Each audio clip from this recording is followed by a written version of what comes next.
Bonjour à toi. L'eau est partout présente. Mais quelles sont les ressources d'eau? Quelles sont les caractéristiques de l'eau? Et aussi, est-elle toujours solide, liquide ou sous forme de vapeur ou de gaz? Voyons ensemble tout cela. C'est ce que tu apprends en deuxième année primaire en vue de la préparation du CEB, du C1D, tant qu'il existe, et du CTC. On trouve donc l'eau partout. D'abord sous forme liquide, il y a la pluie, les océans, les lacs, la rivière. Pour tout cela, c'est assez évident de dire que l'eau est sous forme liquide. Maintenant, regardons le brouillard.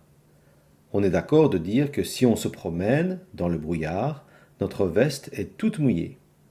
La voiture qui se déplace dans le brouillard est aussi couverte de gouttes d'eau.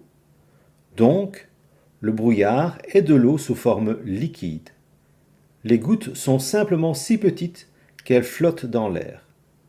Ce n'est pas comme la pluie où les gouttes sont plus grosses et plus pesantes, alors elles tombent vers le sol.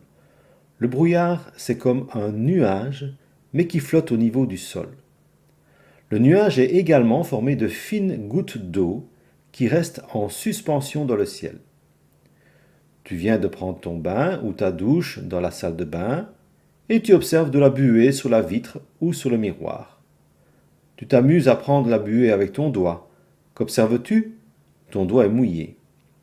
Eh bien, la buée est aussi de l'eau sous forme liquide. Les fines gouttes restent tout simplement accrochées à la vitre et au miroir. Maintenant, voici des exemples d'eau sous forme de solide. La neige, mais aussi la glace si on a mis de l'eau au congélateur ou si le lac est gelé. Et le givre qui n'est autre que l'eau de l'atmosphère qui s'est solidifiée sous l'effet du froid au contact de cette plante. C'est ainsi que l'on peut comprendre que la température a une influence sur l'état de l'eau. Il fait plus froid, l'eau est solide, il fait plus chaud, l'eau est liquide. Quelles sont les caractéristiques essentielles de l'eau? Eh bien, regardons ces deux photos. Elles nous apprennent d'abord, toutes les deux, que l'eau peut s'écouler.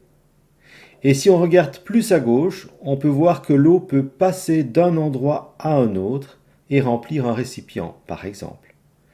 Et si on regarde à droite, on constate que l'eau est capable de faire tourner une roue de moulin et donc d'exercer une force sur la roue du moulin. Tout ceci ne serait pas possible si l'eau n'était pas une matière, car toute matière est capable, par exemple, d'exercer des forces sur des objets. L'eau, c'est de l'eau, mais arrêtons de penser que l'eau est toujours liquide, ou que tout ce qui est liquide est de l'eau. Regardons cette petite expérience. Si on chauffe de la glace, qui est donc de l'eau sous forme solide, la glace va fondre à cause de la chaleur, et l'eau va passer de l'état solide à l'état liquide. C'est ce qu'on appelle la fusion. À l'inverse, quand on laisse refroidir de l'eau dans le congélateur, elle passe de l'état liquide à l'état solide.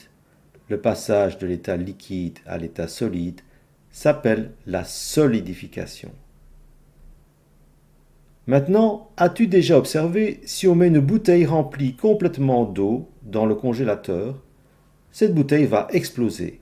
Pourquoi? Eh bien, tout simplement parce que l'eau solide augmente de volume, prend plus de place que l'eau liquide. Enfin, tu ne le croirais pas, mais si tu regardes le ciel, tu vois l'air qui nous entoure. En réalité, tu ne le vois pas parce que c'est un gaz. Eh bien, dans l'air, il y a aussi de la vapeur d'eau qui est en fait de l'eau sous forme de gaz, donc ni solide ni liquide. Et cette eau sous forme de gaz dans l'air qui nous entoure n'est pas non plus visible. Voilà, cette vidéo est terminée, j'espère que tu as tout bien compris et à très bientôt.